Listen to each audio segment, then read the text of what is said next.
So we're going to be mixing baking soda and vinegar, and hopefully we're going to get a nice bubbly reaction. And then over here we have something that the internet likes to call elephant toothpaste, and that's going to consist of a reaction between our hydrogen peroxide and our yeast. So to start out, we're always going to start with lab safety. I'm going to put on some goggles. Away with this. And to that sodium bicarbonate, we're going to add acetic acid. So everything you can find at home. This reaction is going to take place in 2 steps.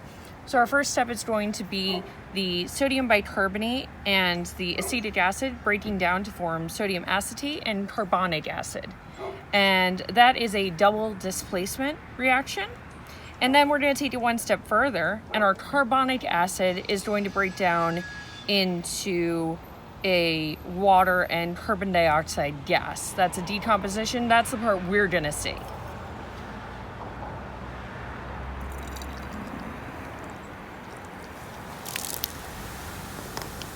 There you go. So as our carbonic acid is breaking down, we're seeing the carbon dioxide react really violently, and it wants to get out. And violence kind of a, I guess, subjective term here, but that carbon dioxide is trapped and that gas wants to be out, and it's reacting quite quickly. But we know that this is an endothermic reaction because I can put my hands on it. It's cold. Endothermic essentially is just that more energy is needed to break down these bonds than it takes to form them. So energy is put in, not released. Conversely, over here, we're going to talk about our exothermic reaction. So down here, I have hydrogen peroxide. To that, I'm going to add a little bit of our warmer colored food coloring. And I'm going to add a little soap. So to this reaction, we're adding our food coloring and our soap just to help us see the reaction. It's not really doing anything. And this reaction is exothermic, meaning that it's going to release energy in the form of heat. What we're looking at is a catalyzed decomposition. So in our hydrogen peroxide, that's H2O2.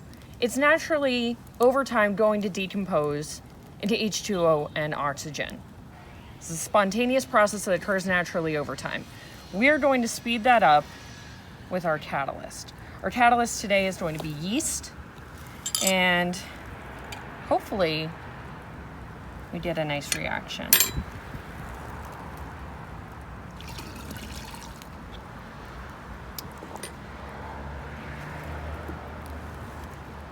It's a little slow, but that's okay. It's releasing a lot of energy. And as I put my hand here, it's warm to the touch. It's not hot, and it's not nearly as quick as the reaction we saw over here. However, it is starting to happen. We're seeing some really nice foam form and reaction. So there you have it. 2 forms of decomposition, one endothermic, one exothermic.